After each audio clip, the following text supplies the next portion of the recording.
Tabalo baby sami de kuzongi sanke mona zambe katina tempelo. Hallelujah, de kuzongi sanke mona zambe katina tempelo.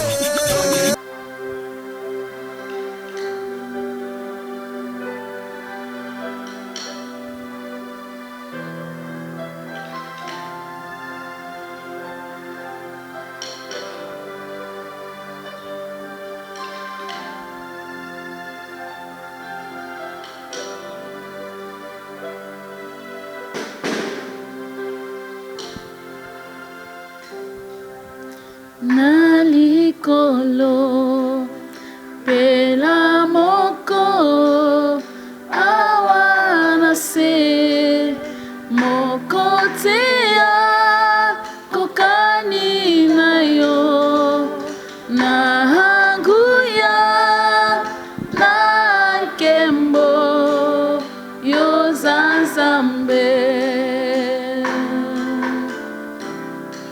Le ciel est ton trône, la terre ton marchepied, mais tu habites dans mon cœur.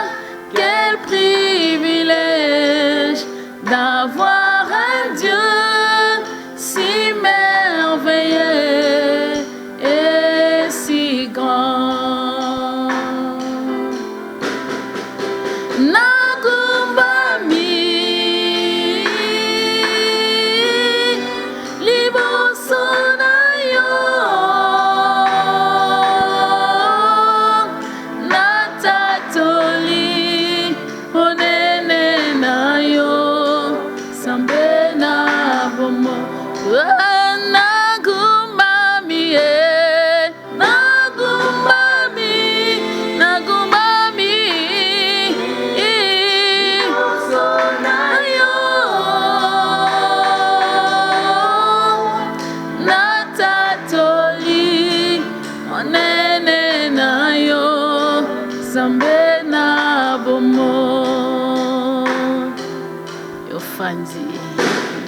Fantina kitina yo ya bokonzi pampaka tuku mibale na mine bakoyemba mo santu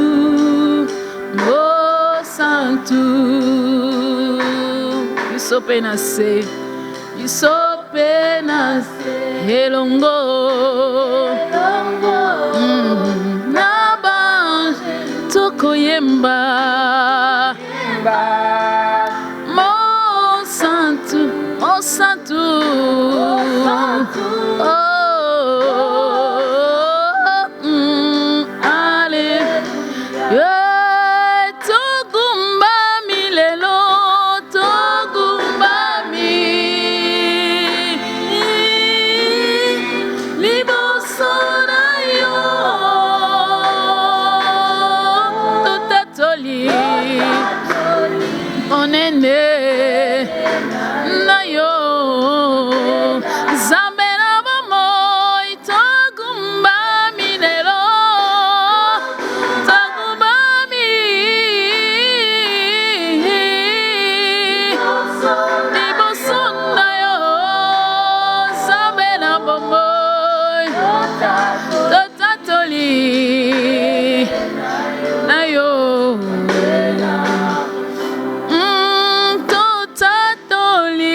Saint-Esprit, Osamala Mouyawe Nabomo, Alléluia, Alléluia. Mitema izolobo samala mu Yesu, Alléluia. Oh, nagumba mi lelo, nagumba mi. Iliboso na yo, liboso. Konzi tot tato monene na yo Zambena Elohim tokumami tokumami liboso na yo osamalamu totatoli osama. Alléluia, osamalamu Yesu. Chandarabasaka bababa. Te couronnons de gloire, ô le rocher. Il est staphoro. Charabaskanta. Oh, sois la gloire, ô agneau de Dieu. Toi qui ô Riabasha. Alléluia. Alléluia. Ô Riabasha. Alléluia. Alléluia. Sois béni sa majesté. Sois béni toi, le roi de gloire. Shakarabababas. Alléluia.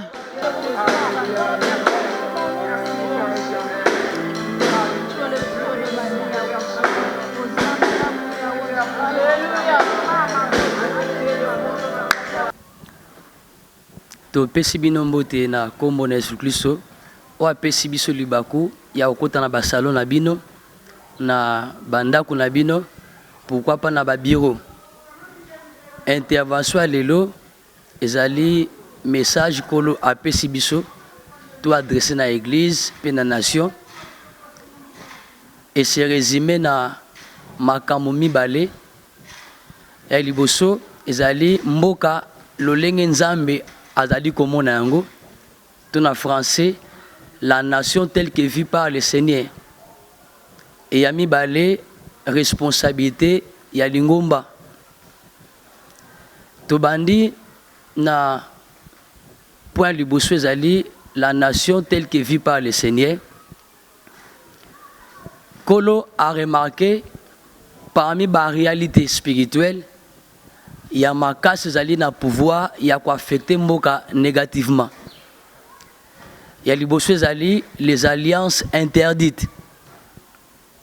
Nzambe azali totalement contre comment na moto akeli na elilingi na ye moto oyo akelema po azala na relation intime na ye kozala en communion avec les démons.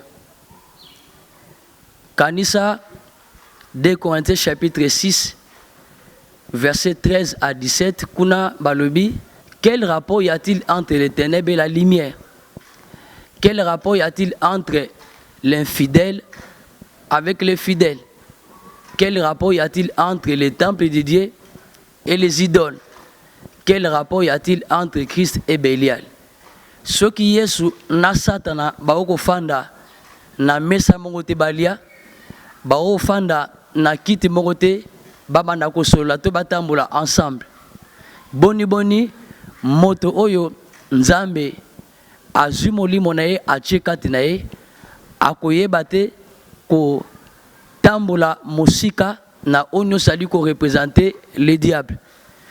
Déjà dans Genèse chapitre 1er verset 4 à 5 kuna Bible tali sibisete nzambe akelaki pole bongo amonaki ete pole ezali malamu pe akabolaki pole na molili. Na histoire ya marche ya nzambe na batu moko ya ba principe oyo marche na nzambe ezali ko imposer to benyango la séparation. Genèse chapitre 12 les 3 premiers versets nzambe alobi na Abraham na sima ko se révéler par naye alobete va-t'en de ton pays de ta patrie de la maison de ton père vers un pays que je te montrerai. Je rendrai ton nom grand. Je ferai de toi une source de bénédiction pour toutes les nations. Et toutes les nations de la terre seront bénies en toi. Nzambazolo banafiti, je rendrai ton nom grand. Et je ferai de toi une source de bénédiction. L'ipambo lui peut grandeur et Seigneur qui est précédé par la séparation. Et Nzambe a koutani na Moïse, tout dans Exode 3, les 19 premiers versets. Et loko aliboso Nzambe azoloba na Moïse avant lisolo ekoba pe ayebise makanisa za nango pona ye abilongola sapato zali na makolo na yo parce que sika ezwami ezali boule. Marche chrétienne, alliance nanzambe et réclame ko to bengi la séparation. Moto sengeli atambo nanzambe et sengeli a se séparer. Et nzambe atelemi na mboka koloba ete atelemi na kanda pe azwi décision ya kusanza batu nyonso bakoti na oto bengi ba alliance interdite. Obandaki na nzambe et quelque temps après nzambe ye lisusu sali mariage na satana. Kobosa na te bien-aimé, ce qui moto a composé na satana po batambola na elongo akomema bulu yeke na libota na ye, bulu yeke na église, bulu yeke na mboka. Tokotanga pona litère na biso na premier livre ya roi, deuxième livre ya roi, okomona histoire ya bankumu o bakonzaki Israël pe royaume ya Juda. Comment était l'échec, il y a leadership. Il y a un leader et memara bulu yeke na l'ensemble il y a bateau tali kokamba. Soit na ndaku, soit na église, soit na mboka. Nzambe azadi contre ba alliance interdite. Ba alliance ali ko engager moto na ba démon. Réalité, il y a mibale ko affecter négativement la vie de la nation et la vie de l'église. Nzambe abengango la pratique qui consiste à répandre les sangs. Tout ça dans Nombre chapitre 35 versets 33 à 34. Yoka onzamba zali koloba. Abi moto oyo asopa makila. Oyo akoboma moto po asopa makila. Makila oyo asopi eko komisa mabele mbindo. Mboka yokoma mbindo. Bongo nzambe akotelema po apesa etumbu. Bongo expiation. Ya mabele oyo komi mbindo parce que makile sopanaki. Eko sala makaka nanzela makila ya moto oyo asopi makila. Mabele oyo yamba ba sacrifice humain. Parce que moto alingi ayebana a simba bokonzi et puis azwa mbongo ebele et memaka mabele e koma na mbindo. Bongo nzamba lobi soka linga peto na mbele akozwaka makila ya moto oyo asobaki makila pete ayeba kosala expiation. Réalité ya misato ko affecter négativement la vie de l'église, la vie de la nation, ezali otobengi les actes ya ba père fondateur. Un père fondateur, ezali moto oyo azali ko jouer rôle ya une porte d'entrée. Rôle ya provocateur ya makambo moko songolo ekozala soit ya malamu ekozala soit ya mabe. Kanisete na histoire ya mboka na biso ezana tata moko ayebalenge makasi moto na nguya na mbongo ebele azwaki décision koloba ete soki pona me makimia na mboka na kosala pacte na satana na kosala yango. Boyebete c'est une grave décision oyo e engagea mabela mboka na satana. La terre ekotaki na mariage na satana.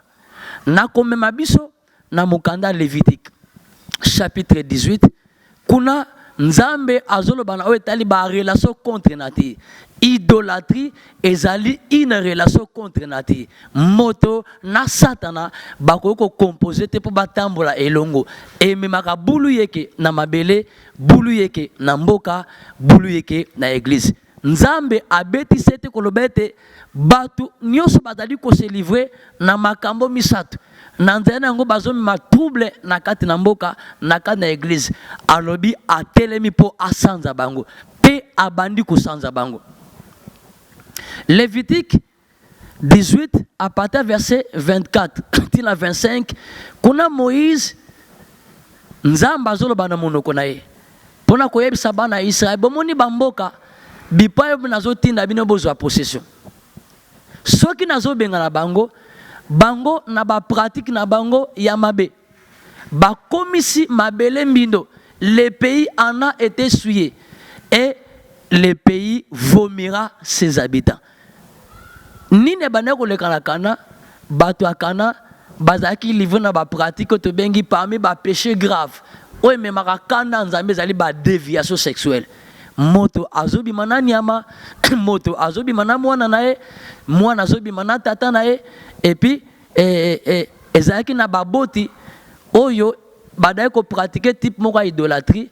Ya kozwaka bana na bango bazo livrer bango en sacrifice na banzamba bapaya mabele koma ki tellement mbindo bongo nzambe azwaki décision ya koyeba ko effacer na carte ya mabele ba nation na nyos pe abeti sete kolobete batu o badali ko se livrer na ba pratique ya ndengona akoyeba kusanza bango.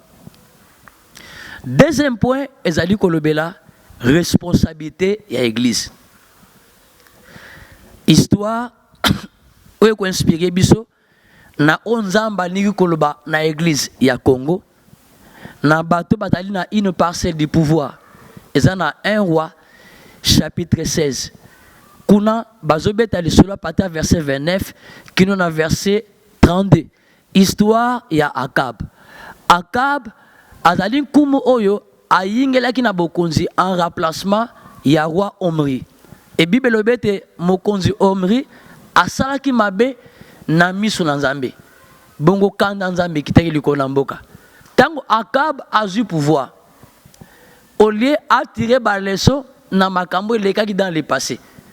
Parce que mokile kambami na ba loi entre autres la loi de la cause à effet. Les mêmes causes produisent les mêmes effets. C'est une loi physique, une loi psychologique, mais qui a son parallèle dans le style naturel. Et puis, au Komona, dans Psaume 115, verset 16, Bible dit, les cieux sont les cieux de l'Éternel, mais il a donné la terre aux fils des hommes. Nzambe a traité Rabatu en fonction, il y a le lenge batbazadi ko traité mabele à Pesibango. Et si qu'on Nzamba Pesibiso, pour tout exercer ministère na biso, comme pasteur, comme une autorité namboka, comme papa zo kambaba na libota, ezali na mabele.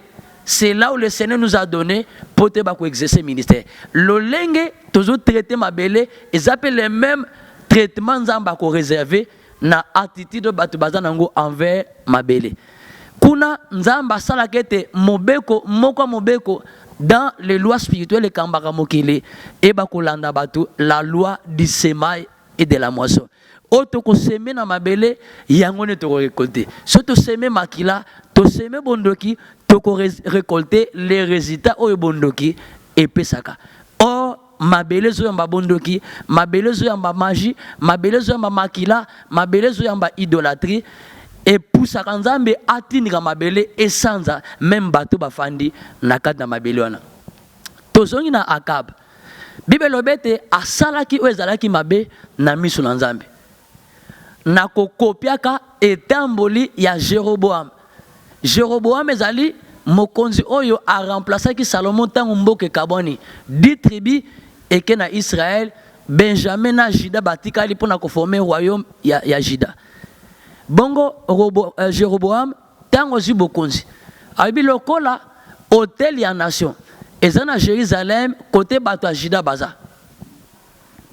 Eli tango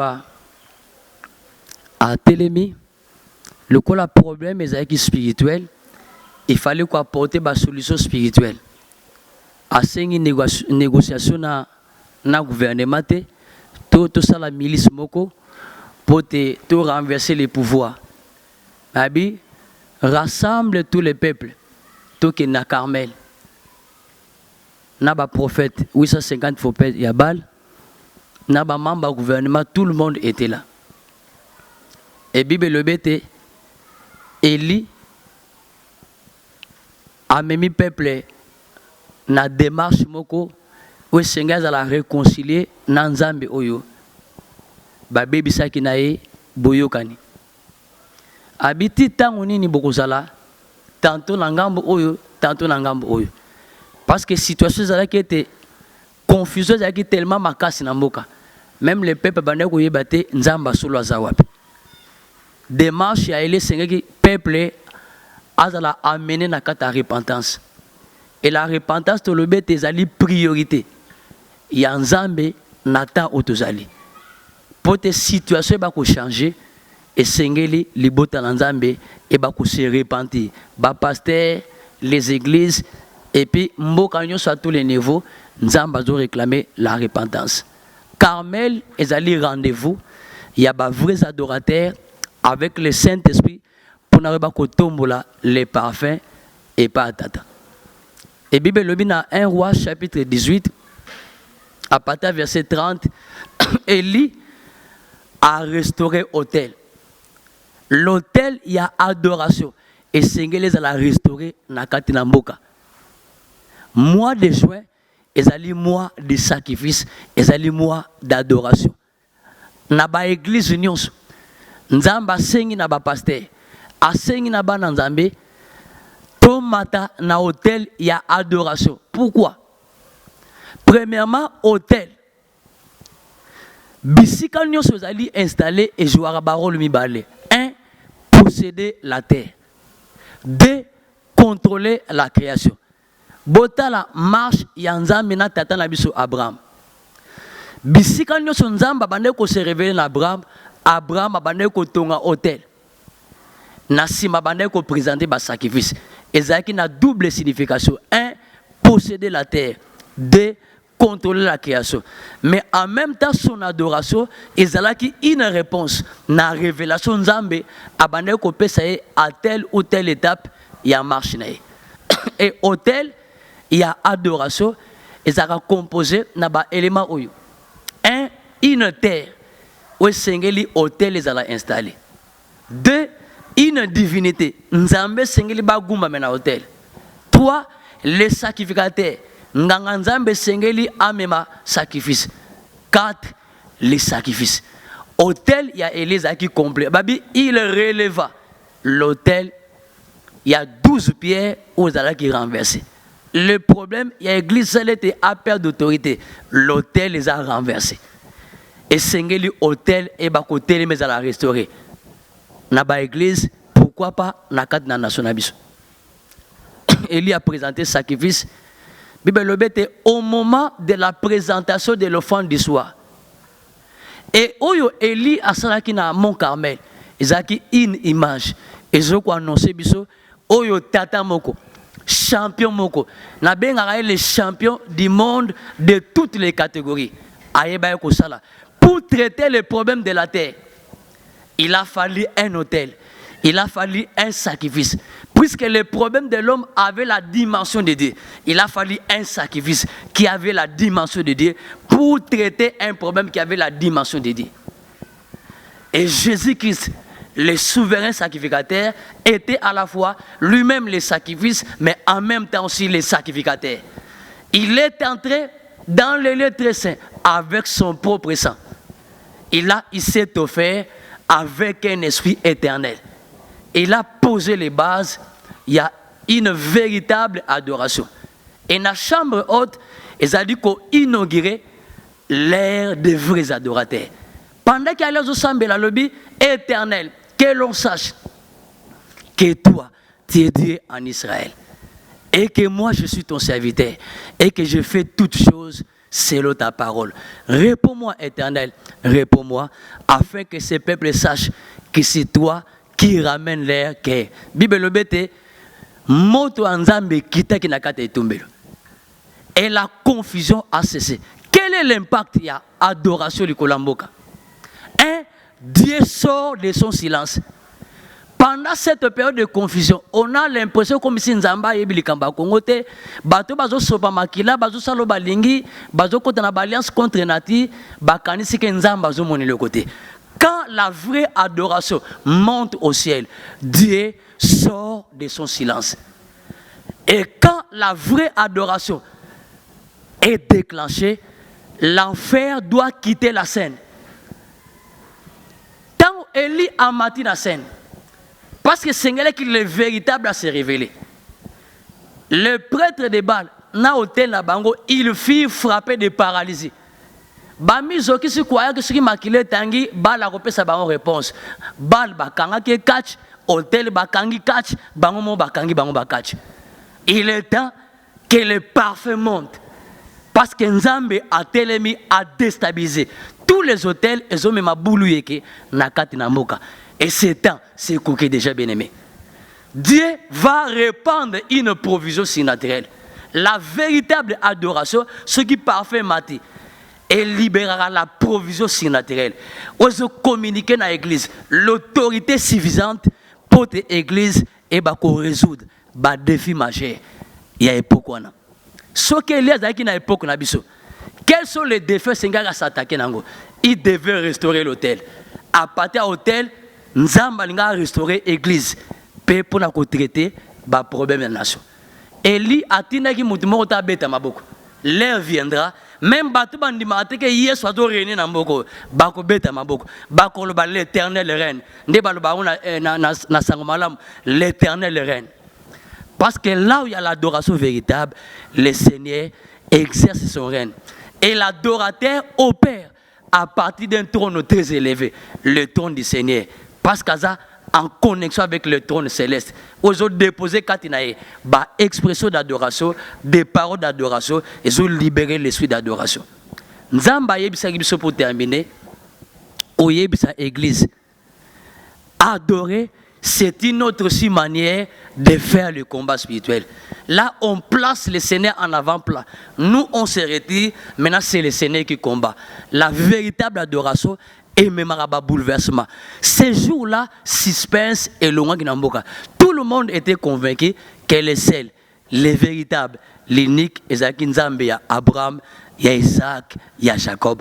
Nous sommes arrivés, Nathan, où tout le monde, n'a pas de kambabiso, n'a pas de kambabiso dans l'église, n'a pas de famille nabiso.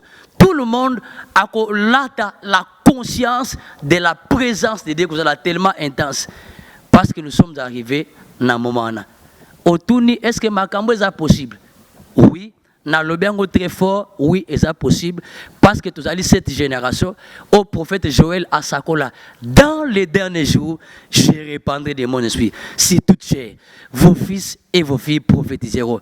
Vos veillards auront des songes, vos jeunes gens auront des visions. Le Saint-Esprit se déplace avec un colis de capacités surnaturelles. Et même à ordinaire, à la capable, il y a quoi accomplir des actes extraordinaires. Il confère une capacité à ce service. Parce que la véritable adoration est une impulsion du Saint-Esprit animé par l'Esprit de l'Éternel. Que le Seigneur puisse bénir chacun de nous. Ndeko Oyo, alinko zwa ce message, localisez son adresse na biso YouTube, Église La Croix Triomphante TV. Donc, comme on a intégralité, il y a un message Oyo. Bongo Église La Croix Triomphante, et un ministère aussi de délivrance, d'intercession de délivrance. Et Zouami na commune Angale, ma ville à Kinshasa, na Delvaux, avenue Moueka, numéro 31. Notre numéro 081 853 98 18. 081 853 98 18. Naba église Nabino, Nzamba réclamé, bon même badim, bon même action de grâce, bon même offrande, parce qu'on n'adore pas les mains vides. Que le Seigneur vous bénisse.